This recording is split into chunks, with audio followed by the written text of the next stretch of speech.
iaitu bangkitlah umat Muhammad sallallahu alaihi wasallam.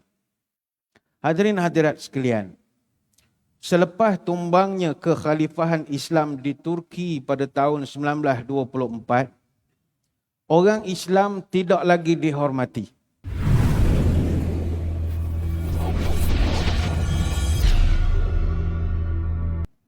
Assalamualaikum warahmatullahi wabarakatuh. Bismillahirrahmanirrahim. Alhamdulillahi hamdan katsiran tayyiban mubarakan fihi kama yanbaghi li jalali wajhikal karim wa li azimi sultanik. Allahumma salli ala sayyidina Muhammadin abdika wa rasulika nabiyil ummi wa ala alihi wa sahbihi wa sallim.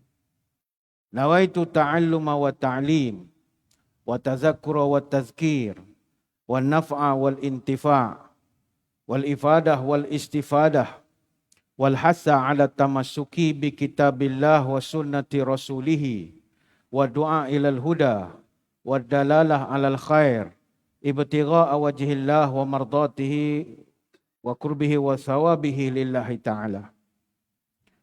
Allahumma inna nas'aluka fahman nabiyyin wa hifdzal mursalin wa ilhamal malaikatil muqarrabin. Ya Allah, kami mohon padamu kefahaman para nabi, daya hafalan para rasul dan ilhamnya para malaikat. Allahumma aghnina bil ilmi wa zayyina bil hilmi wa akrimna bit taqwa wa jamilna bil afiyah ya arhamar rahimin.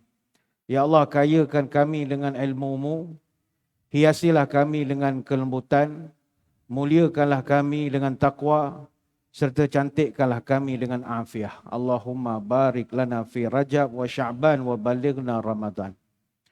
Yang dihormati para pegawai dan sukarelawan Masjid Negeri Sultan Ahmad I Kuantan. Seterusnya tuan-tuan guru, para alim ulama, para habaib, muslimin muslimat, hadirin hadirat, tuan-tuan puan-puan. Moga sekaliannya sejahtera dalam rimpahan rahmah dan barakah. Kita dahului dengan penyataan tahmid kesyukuran atas pertemuan pada malam ini dan seterusnya dapat bertatap muka. Pada malam ini kuliah gantian, saya menggantikan Profesor Madya Datuk Dr. Zawawi Zainal Abidin yang tidak dapat hadir. InsyaAllah kita akan membicarakan satu tajuk, iaitu bangkitlah umat Muhammad sallallahu alaihi wasallam. Hadirin hadirat sekalian, selepas tumbangnya kekhalifahan Islam di Turki pada tahun 1924, orang Islam tidak lagi dihormati. Sebelum daripada itu, orang Islam begitu digeruni sekali oleh masyarakat bukan Islam.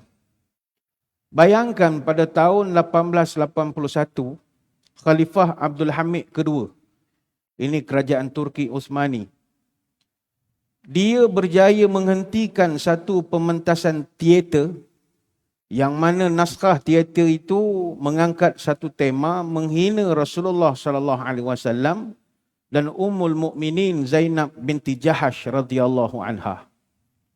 Ketika itu di Paris, mereka merancang untuk mengadakan satu pementasan drama teater yang diangkat daripada karya Voltaire. Voltaire ni seorang pemikir di Eropah. Drama itu bertajuk La Fanatisme atau Muhammad la Prophète, atau Muhammad dan Kefanatikan. Yang mana dalam drama teater itu, di samping dia menceca baginda Nabi SAW, mereka juga menghina Zaid bin Harithah dan juga Zainab binti Jahash. Tapi dia menggunakan nama watak-watak yang berbeza. Untuk watak Zaid dipanggil Sa'id dan untuk watak Zainab dipanggil Palmira. Untuk watak Nabi kita dipanggil Muhammad. Voltaire dia tulis karya itu tahun 1736 dan mula dipentaskan sejak tahun 1741. Pementasan itu bukan buat di Turki, tapi buat di Perancis. Namun apabila Sultan Abdul Hamid II mengetahui tentang wujudnya pementasan teater itu, dia keluarkan satu arahan kepada kerajaan Perancis melalui dutanya di Paris ketika itu supaya menghentikan pementasan drama, dan dia memberi amaran akan akibat politik yang bakal dihadapi oleh Perancis kalau mereka nak meneruskan pementasan itu. Perancis masa itu orang bukan Islam, memang dia kagum dan hormat dengan orang Islam. Dia hentikan serta-merta pementasan teater itu. Walaupun teater itu bukanlah anjuran kerajaan, ini anjuran orang seni buat drama dan sebagainya. Serta-merta dibatalkan. Tapi akhirnya kumpulan teater itu mereka beralih ke England. Ke London mereka nak buat persembahan yang serupa. Bila Sultan Abdul Hamid tahu mereka nak buat pula di London, Sultan Abdul Hamid arahkan supaya England tolak pementasan itu. Tetapi England masa itu engkar. Dia tak nak ikut arahan daripada Sultan Hamid. Dia beri alasan bahawa tiket telah dijual dan pembatalan drama itu bertentangan dengan konsep freedom atau kebebasan bersuara rakyat dia. Jadi perwakilan Osmaniyah di London beri kata dua kepada England bahawa Perancis juga mengamalkan kebebasan. Tapi mereka pun mengharamkan pementasan drama itu. Tapi England tetap berkeras bahawa kebebasan yang dinikmati oleh rakyat di England jauh lebih baik dari apa yang dinikmati oleh rakyat Perancis.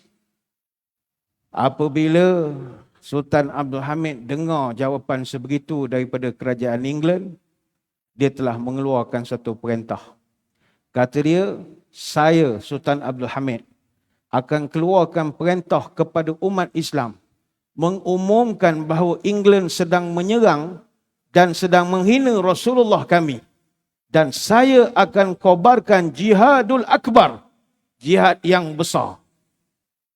Britain ketika itu serta-merta melupakan keinginan mereka yang kononnya nak memperjuangkan freedom of speech, dan pementasan drama itu dibatalkan. Namun tuan-tuan, ini cerita dululah. Cerita dulu. Hari ini kita umat Islam bukan lagi umat yang digeruni. Kata orang tua-tua, apa tanda burung perempat di dalam semak mati tertindih? Apa tanda kiamat dekat? Orang Islam ramai tapi macam buih. Nabi SAW mengumpamakan orang Islam ni macam buih saja. Benda tak kuat. Kita kurang 2 bulan lagi. Kita akan menyambut bulan Ramadan Al-Mubarak. Dan seperti yang kita maklum, Ramadan itu adalah bulan Al-Quran. Dan Sya'ban pada bulan depan adalah bulan pembaca Al-Quran. Sebagaimana kata Salamah bin Kuhail, kana yuqalu syahru Sya'ban syahrul qurra. Dan dikatakan bahawa Sya'ban ini adalah bulan para qurra, pembaca Al-Quran. Sebab itu dalam banyak kitab disebutkan para salafus salih, contohnya Amr bin Qais, bila masuk saja bulan Sya'ban, dia seorang peniaga, dia tutup kedai dia dan dia hanya tumpu baca Quran saja. Artinya kita akan bertemu dengan Sya'ban dan Ramadan, bulan yang dimuliakan Al-Quran. Namun hati kita rasa ditikam dan dicari-cari apabila minggu lalu kita mendengar berita buruk daripada luar negara. Kitab suci Al-Quran yang kita junjung tinggi, yang kita sangat hormat jadi panduan kita, telah dijadikan bahan jenaka dan pelepas kebencian kepada sekelompok manusia. Dan ini bukanlah kali pertama. Orang yang sama juga pernah membakar Al-Quran di tempat awam sebanyak 3 kali. Dia bakar 2019, dia bakar lagi tahun 2020, tahun 2020. Dan terbaru dia bakar lagi tahun ini, minggu lepas. Dan perbuatan ini bukan saja dia buat secara terang-terangan, tetapi seolah-olah mendapat pelindungan pula daripada pasukan keselamatan di sana. Kita ingin sebutkan pada malam ini, orang yang membenci Islam, mereka menyangka mereka boleh menghapuskan Islam ataupun Al-Quran dengan cara membakarnya. Kita jawab pada malam ini, walaupun mereka bakar seluruh Al-Quran di muka bumi ini, ketahuilah bahawa mereka takkan boleh membakar Al-Quran yang ada dalam hati-hati kita. Bakarlah satu dunia sekalipun. Sebab itu kita panjatkan doa Allahumma ja'al Qur'an rabi'a qulubina wa nura sudurina wa jala'a ahzanina wa dhahaba humumina. Ya Allah, jadilah Al-Quran sebagai penyejuk hati kami, cahaya yang menyinari dada-dada kami, penghibur duka kami, penghapus kesedihan kami. Kita di Masjid Negeri Sultan Ahmad I mengecam sekerah-kerahnya perbuatan sebegini. Namun kita percaya bahawa ini tidak ada kaitan dengan ajaran mana-mana agama pun dalam dunia. Tuan-tuan, dalam dunia ada 9,900 agama seluruh dunia. 70% manusia memeluk 5 agama paling besar, Islam, Kristian, Hindu, Buddha, Yahudi. Ada lagi agama-agama lain yang kita pun tak pernah kenal. Agama Pagan, Tenrikyo, Chaudai, Aikwan, Mandisma, Rastafari, Ratana, Scientology, Yazidisma, Wicca, Zoroaster dan bagai-bagai lagi. Dan kita tahu bahawa 9,900 agama ini tak ada yang mengajar buat pekerjaan bakar kitab agama lain. Tidak ada. Bahkan kita di Masjid Negeri Sultan Ahmad I, kita berkawan rapat dengan rumah-rumah ibadah, rakan-rakan kita penganut agama lain di Kuantan ini. Kita berkawan rapat, kita berhubung rapat. Di masjid kita ini pernah kita mengundang rakan-rakan kita dari gereja, pernah. Masjid kita ni pernah sampai Reverend Father George Pakiasami, pengurusi gereja St. Thomas Methodist di Kuantan. Kita ajak datang makan nasi di sini. Kita pernah ajak Reverend Sandari Seheran Punusami, dia pengurusi gereja Tamil Methodist di Kuantan. Kuil pun kita pernah panggil Saudara Tamilunan Suparayan, pengurusi Kuil Sri Mariaman. Saudara Ramasami Malayan, pengurusi Majlis Hindu Sanggam Malaysia, Cawangan Pahang. Kita berkawan dengan semua tokong, kuil, gereja. Kita tahu bahawa agama-agama ini tidak ada yang mengajar perkara sebegini. Sebab itu dalam konteks kita sebutlah negara yang berlaku tu Sweden. Betul kita tak sebut, tapi kita sebutlah. Sweden ni negara yang bagus, tuan-tuan. Negara yang sangat bagus. Kita ada ramai rakyat Malaysia yang bukan sekadar duduk di Sweden, ada yang duduk di Norway. Norway dengan Sweden tu dekat-dekat sajalah. Dan harga barang-barang makanan halal, produk halal, lebih murah di Sweden berbanding dengan di Norway. Dan makanan halal begitu mudah sekali didapati di Sweden ini. Sejak tahun 2011 lagi, orang-orang kita, orang Malaysia di Norway, mereka akan pergi ke Sweden, beli stok barang makanan di Charlottenburg, di Swinesund, di Sweden lah. Banyak tempat-tempat. Dia sangat mesra kepada produk Muslim. Sebab itu berdasarkan data, Islam di Sweden itu membanggakan kita. Ada lebih kurang 800,000 Muslim yang berada di Sweden. Sekitar 8% daripada 10.23 juta penduduk di Sweden. Dan sebahagian besar daripada orang Islam kita ni tinggal di kota-kota besar di Sweden. Dengan lebih 60% daripada mereka tinggal di 3 wilayah kota besar. Stockholm, Gothenburg dan juga Malmö. Ramai Islam. Dan populasi Muslim di Sweden ni memang beragam. Mereka datang daripada kurang lebih 40 negara Islam yang berbeza. Ada imigran dari Turki, Bosnia, Iran, Pakistan, Arab Saudi, negara-negara Afrika, Asia termasuklah negara kita. Daripada Eropah sendiri pun ramai. Dan populasi Muslim utama di Sweden adalah orang Turki. Orang Turki. Populasi Iran yang kedua terbesar. Subkelompok kedua terbesar. Mereka sejak tahun 85 dah duduk di Sweden. Walaupun ada data menunjukkan populasi Muslim di sana ni sekular. Tetapi 1/6 daripada populasi ini adalah Muslim yang religious. Macam kita lah, pergi ke masjid, semayang, puasa Ramadan, pergi ke Mekah, umrah haji. Begitu juga ada populasi Muslim daripada Iraq. Dan sebahagiannya adalah warga Kurdi yang merupakan sisa-sisa perang Iran-Iraq dan pelarian zaman Saddam Hussein dulu. Ada juga populasi daripada Lebanon. Ramai. Ada dari Morocco, Syria, Tunisia, Palestin. Ramai juga daripada Afrika, Somalianya, Etiopianya. Daripada Balkan pun ramai. Ada kurang lebih 40,000 Muslim dari Bosnia.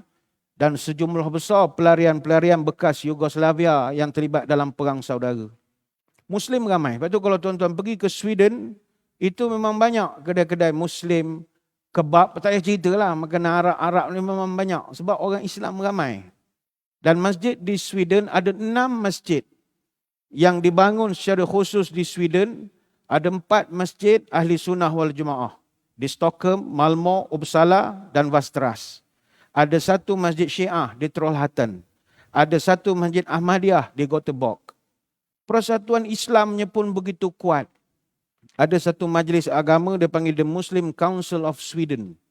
Yang mana majlis agama ini memayungi 9 organisasi Islam di Sweden dengan keahlian lebih daripada 100,000 orang. Ada Young Muslim of Sweden, ada United Islamic Parishes in Sweden, Muslim Association of Sweden. Banyak persatuan-persatuan. Persatuan Muslim Scout of Sweden pun ada. Persatuan Pengakap Muslim Sweden pun ada. Jadi malam ni kita kena melihat secara objektif. Kenapa berlaku tindakan sampai membakar-bakar Quran?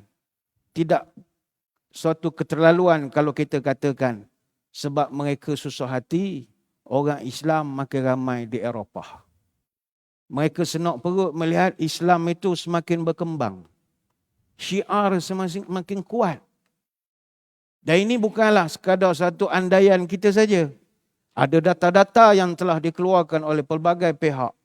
Laporan dalam The Islamic Information 2 Januari 2023 yang lalu, setakat ini kita ada 2.2 bilion orang Kristian dan ada 1.97 bilion Muslim seluruh dunia. Tetapi tingkat kelahiran orang Islam lebih tinggi daripada orang Kristian. 2.9 anak per wanita berbanding dengan 2.6 untuk orang Kristian.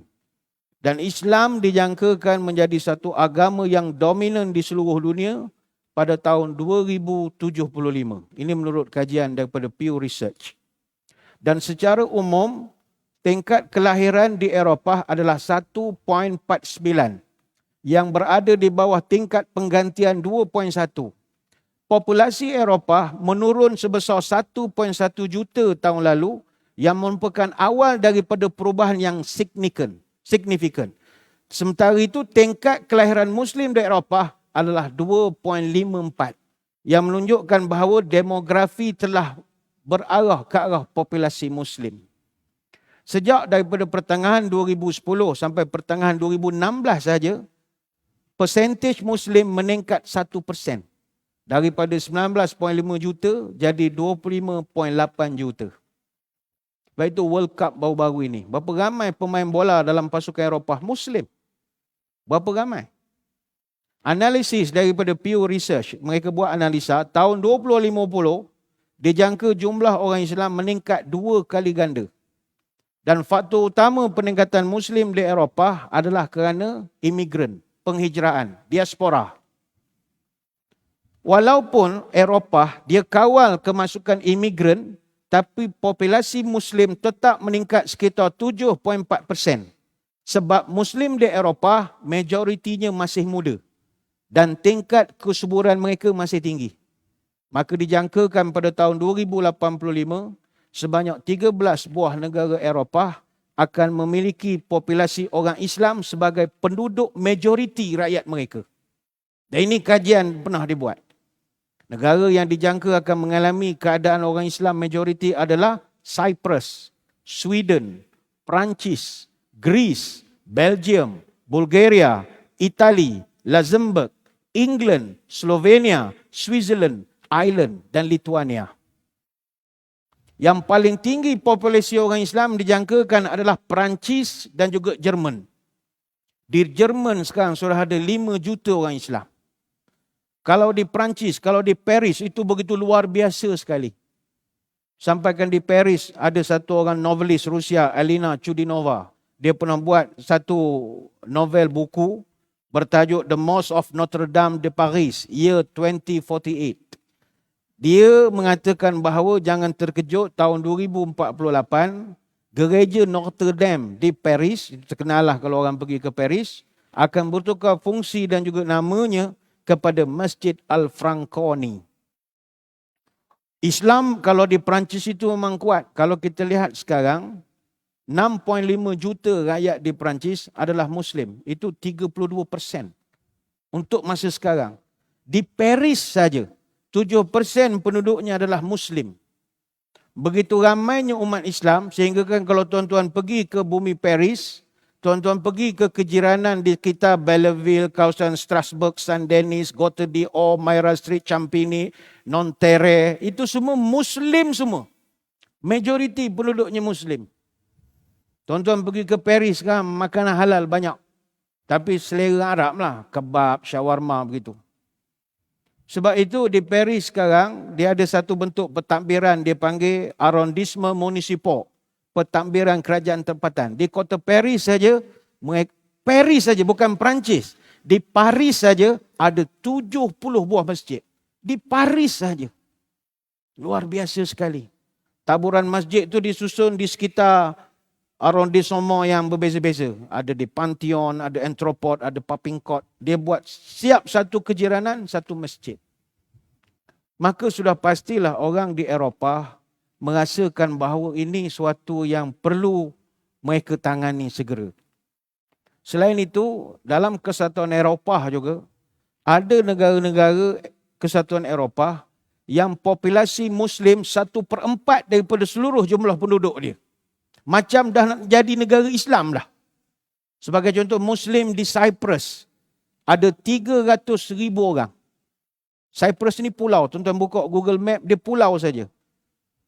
300,000 adalah orang Cyprus yang asal daripada Turki. Dan mereka ni bukan imigran, tetapi memang penduduk asal Cyprus daripada keturunan Turki.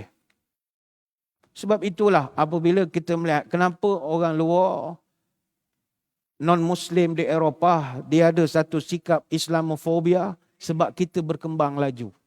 Hak tu dia khawatir dan bimbang. Sebab itu untuk kita nak menyelesaikan masalah penghinaan tidak berkesudahan pada agama kita ini, ayuh kita bangkit buatlah sesuatu. Dia orang bukan Islam, menghina agama kita, Nabi kita ni. Ada satu kajian pernah dibuat dalam tempoh 150 tahun saja, lebih 60,000 naskah buku yang ditulis khusus untuk menyerang Islam.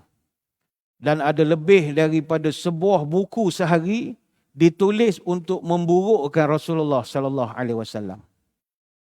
Maka takkan duduk saja. Ayuh kita berbuat sesuatu. Bagaimana kita nak buat sesuatu, nak bangkit ni bagaimana? Rakan-rakan kita yang berharap pergi ke kedutaan, silakan. Itu sebahagian daripada unjuk rasa kita.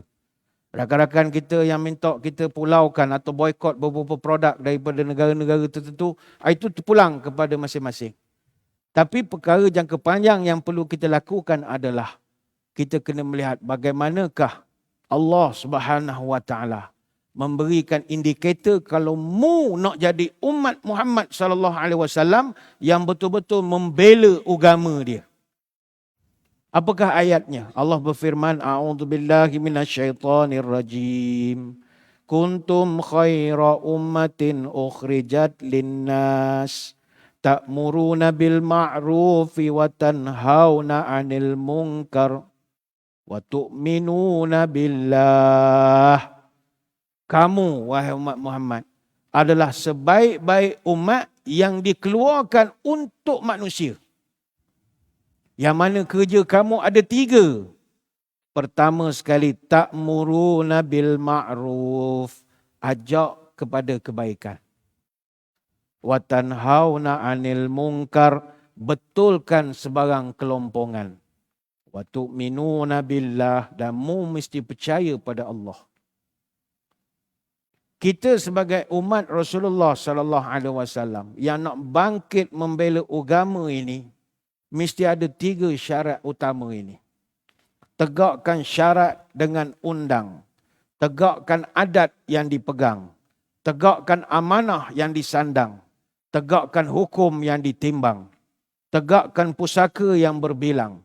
Tegakkan janji yang ditimang. Betulkan lantai yang terjongkit. Betulkan dinding yang meretah. Betulkan tiang yang terpalang. Betulkan atap yang terjurai. Betulkan salah dengan sili.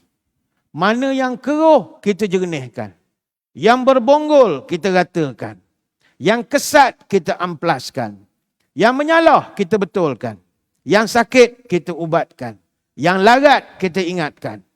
Kita umat Islam mesti jadi penyuluh dalam gelita, menjadi penyabar dalam murka, menjadi benteng dusun dan kampung, menjadi pagar teluk dan tanjung. Tapi kena ingat, kalau kita nak mengajak orang kepada kebaikan, sebelum mengajar, banyaklah dulu belajar. Sebelum memberi contoh, bersifatlah senonoh. Sebelum memberi teladan, betulkan dulu badan.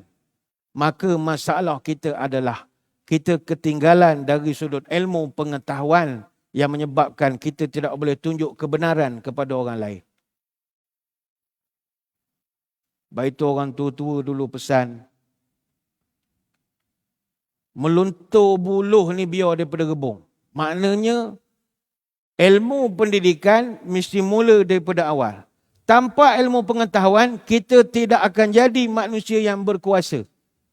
Sebab itu kata Al-Khalil bin Ahmad Al-Farahidi, dia ni merupakan guru kepada Sibawih, seorang abqari lughatul Basri, ulama sastrawan besar bahasa Arab. Dia mengatakan bahawa ar-rijalu arba'atun. Dalam dunia ni manusia ada 4 jenis. Terpulanglah engkau nak jadi manusia yang mana. Pertama, rajulun yadri wala yadri annahu yadri fadzaka ghafilun fanabbihuhu. Manusia pertama, seorang yang tahu, tapi dia tak tahu bahawa dia sebenarnya tahu. Maka itulah orang yang lalai. Mu kena ingatkan dia.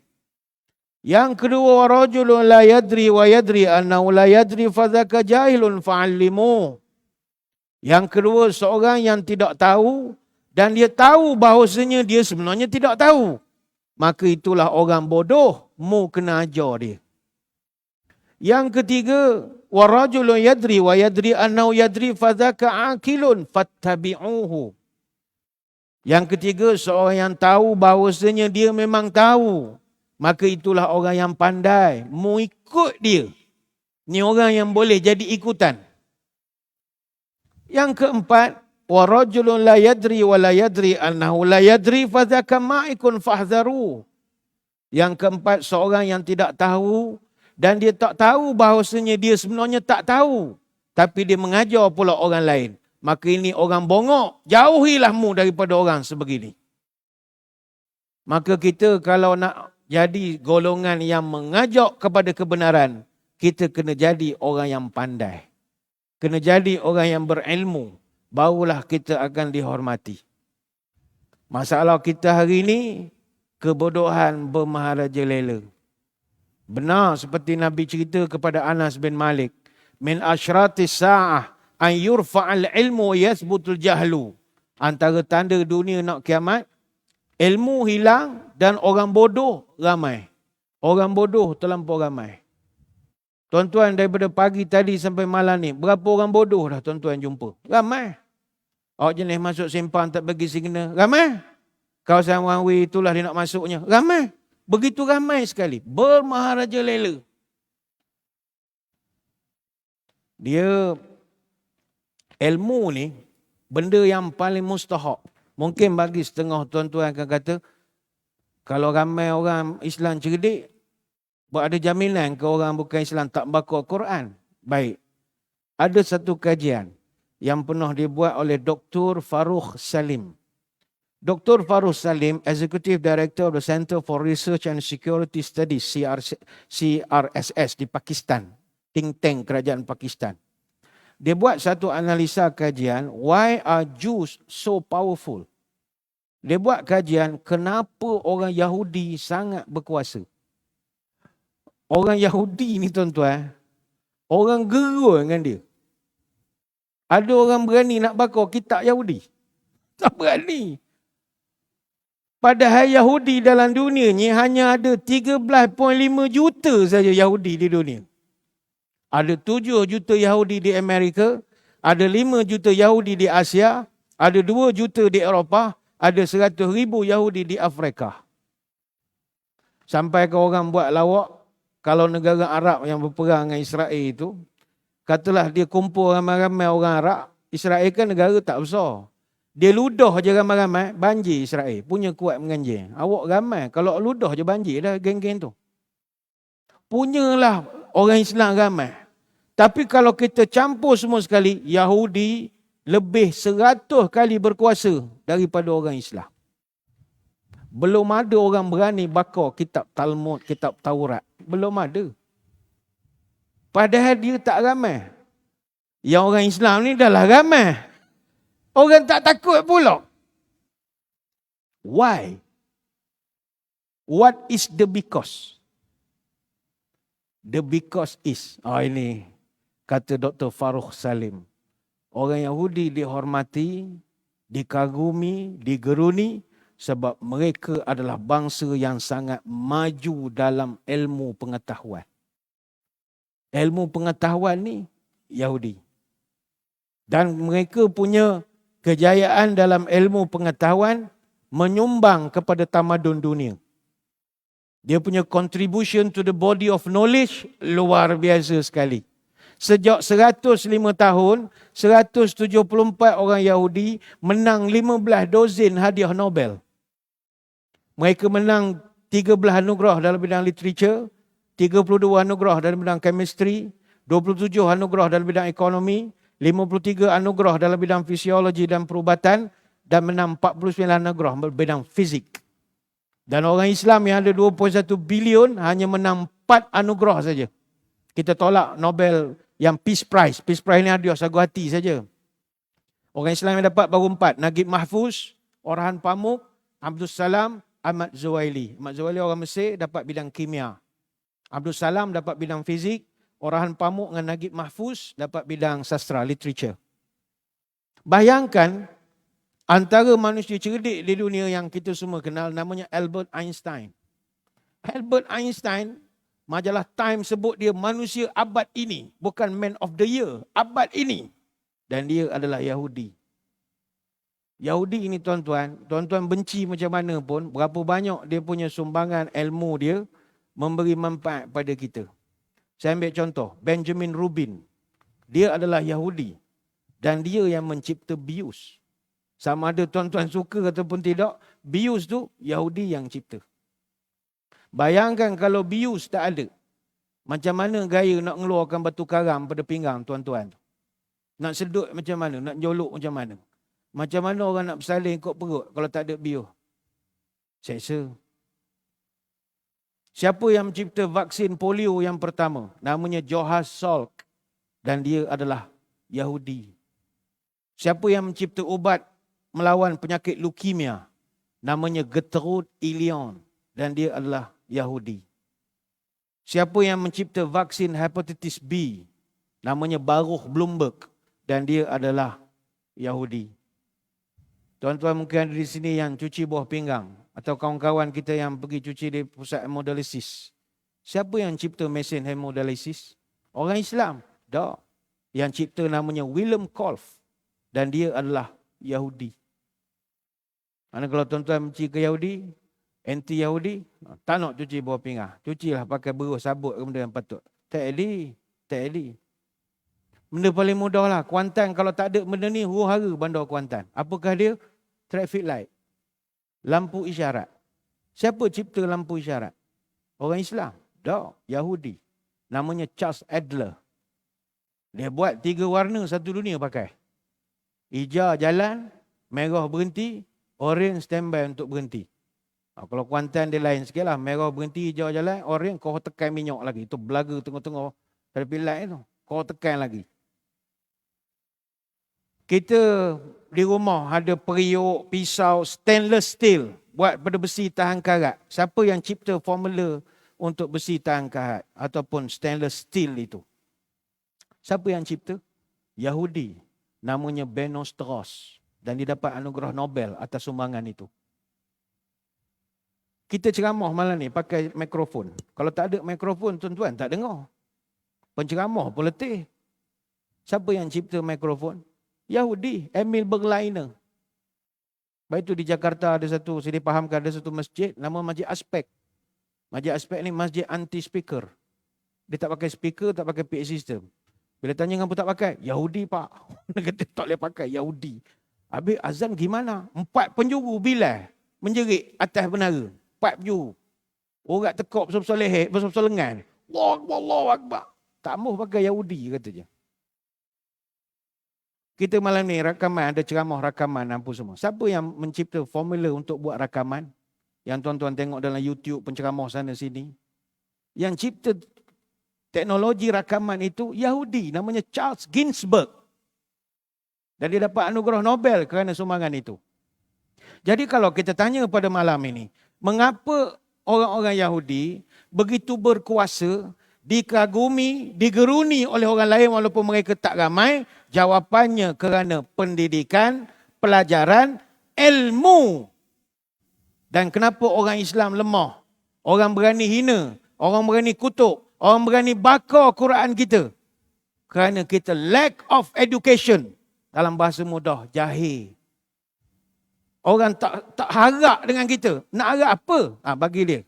Tak ada faedah pada orang ini.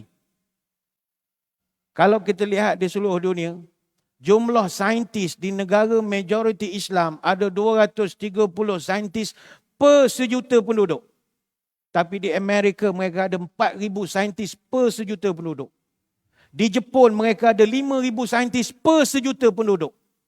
Belum campur researchernya, ya, para penyelidik juruteknik. Itu semua data ada dikeluarkan. Berapa perbandingan yang dibuat kajian di Pakistan yang saya sebut tadi. Islam berapa, non-Muslim berapa. Gini.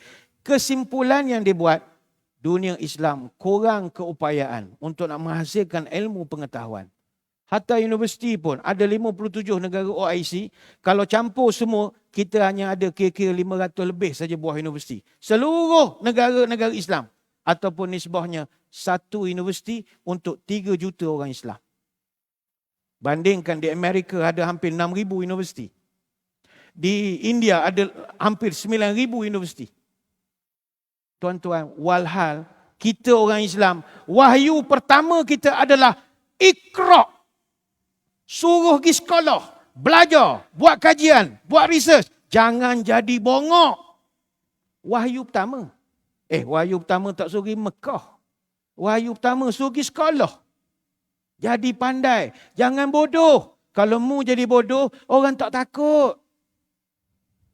Itu sebab kita pagi-pagi buta berdoa, Allahumma hdina fi man hadain. Ya Allah, jauhkan aku dari jadi orang bodoh hari ni, ya Allah. Jangan. Bila kita ni bodoh atau nampak bodoh, orang tak takut. Orang Yahudi walaupun mereka tak ramai, tapi sebab cerdik dan nampak cerdik, orang gerun. Sebab itu kita dalam agama Islam, ilmu ni benda sangat mustahak. Tuan-tuan, dalam Quran, perkataan ilmu diulang 105 kali, lebih banyak dari perkataan agama. Perkataan din dalam Quran hanya disebut 103 kali. Kalau kita ambil dari kata jadian, derivatif, perkataan ilmu disebut tidak kurang pada 744 kali. Alima 35 kali. Ya'lamu 215 kali. I'lam 31 kali. Yu'lamu sekali. Ilmu 105 kali. Alim 8 kali. 18 kali. Perkataan maklum 13 kali. Alamin 73 kali. A'lam 3 kali. Alim atau ulama 163 kali. Dan senarai ini panjang. Sebab itulah nombor 1 sekali, marilah kita mengaji. Jadi orang cerdik, jadi orang pandai, menyumbang untuk ketamadunan dunia, contribution to the body of the knowledge, maka ini pertama syarat kita akan dihormati. Dan ini disebutkan menerusi Iqra. Nombor 1. Nombor 2, wa tu'minuna billah.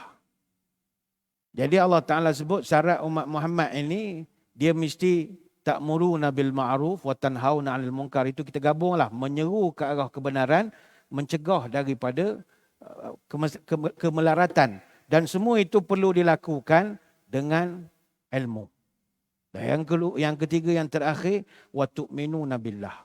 Mu mesti percaya sungguh-sungguh kepada Allah. Ada satu hadis riwayat Tirmizi dan juga Imam Ahmad bin Hanbal. Ibnu Abbas radhiyallahu anhuma dia berkongsi satu cerita. kuntu khalfan Nabi sallallahu alaihi wasallam yauman. Faqal, ya gulam, inni uallimuka kalimat. Wahai anak kecil. Ibn Abbas ni muda. Dia sahabat Nabi, sepupu Nabi. Tapi dia ni muda. Ketika Nabi wafat, umurnya baru 13 tahun. Dia memang walad lagi. Jadi Nabi ajak naik kenderaan haiwan tunggangan. Nabi pun beritahu, aku nak ajarmu beberapa nasihat. Mu kena ingat nasihat ni. Apa yang Nabi pesan pada dia? Ya gulam, ihfazillah yahfazka. Ihfazillah tajidhu tujahaka. Iza sa'alta fas'alillah. Wa iza sta'anta fasta'in billah. Wa'lam anna al-ummata law ijtama'at ala an yanfa'uka bi syai'in lam yanfa'uka illa bi syai'in qad katabahu Allahu laka. Wa in ijtama'u ala an yadurruka bi syai'in lam yadurruka illa bi syai'in qad katabahu Allahu 'alaika. Rufi'atil aqlam wa jaffatis suhuf. Apa artinya? Ini pelajaran kita pegang sungguh pada Allah dalam perjuangan. Pertama Nabi pesan pada Ibn Abbas, ihfazillah yahfazka. Engkau jaga Allah, Allah akan jaga engkau. Jadi kita sekarang ini, kalau kita jaga Allah, Allah akan jaga kita. Kenapa Allah tidak mahu menjaga kita? Kerana kita tidak menjaga Allah. Apakah yang dimaksudkan sebagai menjaga Allah?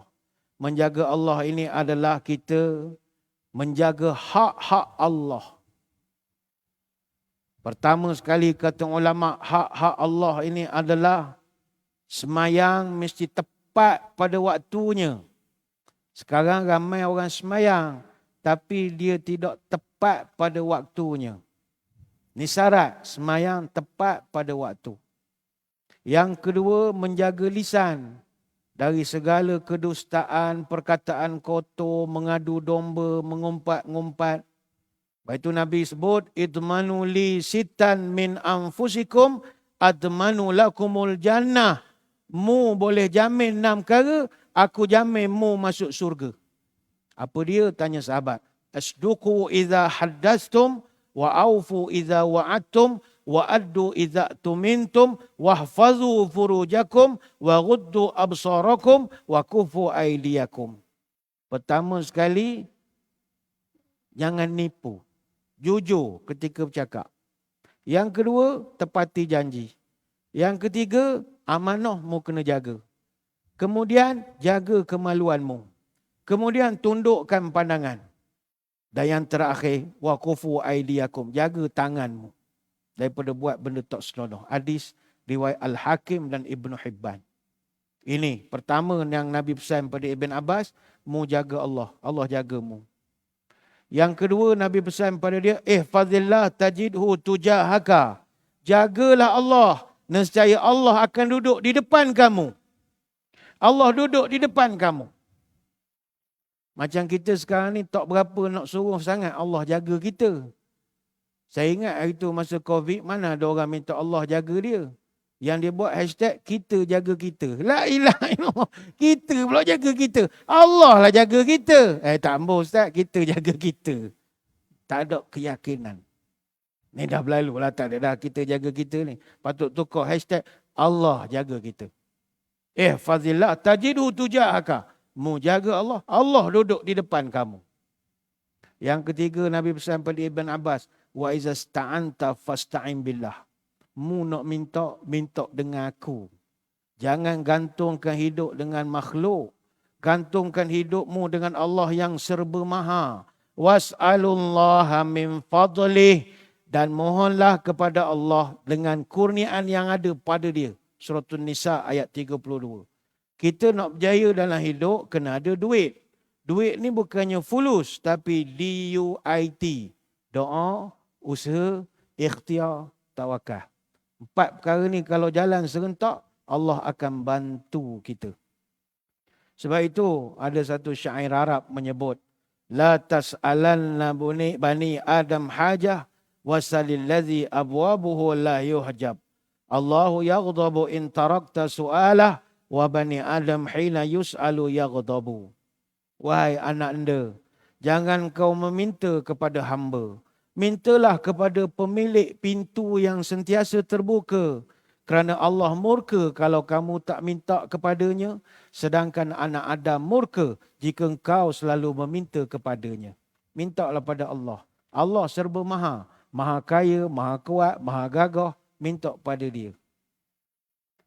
Yang keempat, Nabi pesan, wa iza sta'anta fasta'in billah. Kalau kamu mohon, mohonlah pertolongan daripada Allah.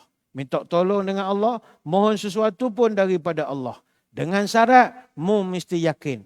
Udu'ullah wa antum muqinuna bil ijabati wa'lamu anna Allah la yastajibu du'a min qalbin ghafilin lahin. Mu kalau doa kepada Allah, hendaklah kamu muqinuna bil ijabah. Yakin doa itu mustajab. Mu jangan 50-50. Ya Allah, aku ni nak niaga. Tapi tak tahulah jadi ke tak berniaga. Tolonglah aku ya Allah, bagilah aku merasa untung sekali. Itu pun kalau engkau nak bagilah. Ya Allah, tak nak bagi, nak buat guana. Ini tak yakin. Mana dia doa 50-50. Muqinuna bil ijabah. Artinya kalau minta tolong, pertolongan untuk selamatkan Islam, selamatkan umat Islam, mesti yakin 100% Allah tolong. Yang kelima, wa'alam annal ummata law ijtama'an ala an yanfa'uka bi syai'in lam yanfa'uka illa bi syai' qad katabahu Allahu laka. Seandainya satu dunia manusia bersatu nak beri engkau keuntungan, takkan kau dapat keuntungan itu melainkan aku yang izinkan. Mu kena pegang itu. Itu yang orang banyak sekarang pegang ayat wa makaru wa makarallah itu. Mereka merancang, Allah merancang. Ramai dah hafal ayat ini. Ya, awak rancanglah apa saja. Kalau Allah tak izin, tak jadi. Tak jadi. Rancanglah seteliti macam mana pun. Macam tahun ni, ramai bazar Ramadan dah buat kira-kira. Ni dah boleh rejak. Iklan pun dah naik, boleh mohon. Kita pun merancanglah. Wah, kita nak jual ni macam-macam. Tapi ingat lagi ketika COVID dulu, tiba-tiba kerajaan tak benarkan operasi perniagaan bazar Ramadan. Terjelepuk tokek kuih raya. Songkok raya habis penyek terduduk belaka. Apa sebab? Kita merancang. Tapi kalau Allah tak izin, tak izin. Tak izin. Kemudian yang keenam Nabi berpesan, wa in ijtama'u ala an yadurruka bi syai' lam yadurruka illa bi syai' qad katabahu Allahu 'alaika. Andainya satu dunia musuh kamu bersatu untuk nak membahayakan kamu, kamu tak akan bahaya melainkan aku yang izinkan. Oh, ini tawakal tinggi pada Allah. Walaupun satu dunia benci kita, nak buat sesuatu jahat pada kita, tapi kalau Allah tak izinkan benda itu berlaku pada kita, takkan berlaku. Jadi gantungkan hidupmu kepada Allah. Wa tu'minuna billah. Mu mesti percaya pada aku, kata Allah. Dan yang terakhir Nabi menyebut kepada Ibn Abbas, rufi'atil aqlam wa jaffatis suhuf. Pena telah diangkat, lembaran telah pun kering. Apa arti? Pen ini adalah pen yang Allah gunakan simbolik menulis takdir manusia. Lembaran ini adalah lembaran yang mushaf tempat dituliskan takdir ini. Mana setiap perkara telah ditentukan oleh Allah. Minta yang terbaik daripada dia. Maka hadirin hadirat sekalian, dalam kita menghadapi suasana orang benci tak suka kepada agama kita, membakar Al-Quran, dan orang yang sama buat 2-3 kali dah. Kita berikhtiar daripada sudut yang pelbagai. Pihak pemerintah menghantar menghantar nota bantahan, memanggil duta negara berkenaan. Bagi kita orang rakyat biasa berarak depan kedutaan, ada yang mampu buat boikot, memulaukan. Tapi daripada segi jangka panjang, mari kita ikut yang Allah Ta'ala sebut. Tu'minuna billah. Tapi yang pertama, yang kedua jangan lupa. Ta'muruna bil ma'ruf wa tanhauna 'anil munkar. Mu nak jadi umat terbaik, mu kena mampu membawa kepada kebenaran dan mencegah kemungkaran. Dan dua tu takkan boleh dibuat kalau kita ini tidak memiliki ilmu pengetahuan yang mencukupi. Ayo, tingkatkan ilmu pengetahuan. Jadilah orang yang belajar supaya kita dapat menyumbang kepada tamadun keilmuan. lagi dan lagi dan lagi dan lagi dan lagi dan lagi sampai kita tak ada lagi. Sekadar itu sembang-sembang pada malam ini. Terima kasih atas kehadiran walaupun hujan. Mohon maaf sebarang kekurangan. Moga-moga kita bertemu pada lain-lain kesempatan. Kita tutup pertemuan kita dengan sedikit doa. Moga majlis diberkati ilahi. A'udzubillahi minasyaitonirrajim. Bismillahirrahmanirrahim. Allahumma salli wa sallim ala sayyidina Muhammadin salatan tukhrijuna biha min zulumatil wahmi. Allahumma barik lana fi Rajab wa Sya'ban wa balighna Ramadan. Ya Allah, berkatkan umur kami pada bulan Rajab, berkatkan umur kami pada bulan Sya'ban, panjangkanlah umur kami bertemu dengan bulan Ramadan. Allahumma tawil umurana wa sahih ajsadana wa nawir qulubana wa thabit imanana wa ahzin a'malana wa wasi' arzaqana wa ilal khairi qaribna wa li syarri ab'idna wa qdi hawaijana fid dini wad dunya wal akhirah innaka ala kulli syai'in qadir. Ya Allah, panjangkanlah umur kami, sihatkanlah tubuh badan kami, terangkanlah hati kami, tetapkanlah iman kami, elokkanlah amalan kami, luaskanlah rezeki kami, dekatkanlah kami dengan kebaikan, jauhkanlah kami dari kejahatan, kabulkanlah segala doa kami sama ada dalam urusan agama, dunia ataupun akhirat. Subhanakallahumma wa bihamdika nasyhadu an la ilaha illa anta nastaghfiruka wa natubu ilaik. Wa sallallahu ala sayyidina Muhammadin wa ala alihi wa sahbihi wa baraka wa sallam.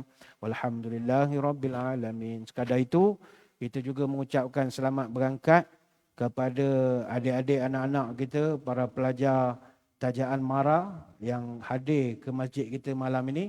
Yang mereka ni merupakan pelajar yang akan berangkat ke bumi Jordan pada bulan 2 nanti. Sekarang sedang belajar bahasa Arab di UCYP, University College Sampahang. Kita doakan mereka dapat pergi belajar ilmu, jadi orang cerdik, jadi orang pandai, balik berbakti, buat satu-satu yang contribution to the body of the knowledge, body of knowledge di seluruh dunia. Barulah kita akan dihormati. Wabillahi taufiq wa hidayah. Assalamualaikum warahmatullahi wabarakatuh. Wallahu a'lam.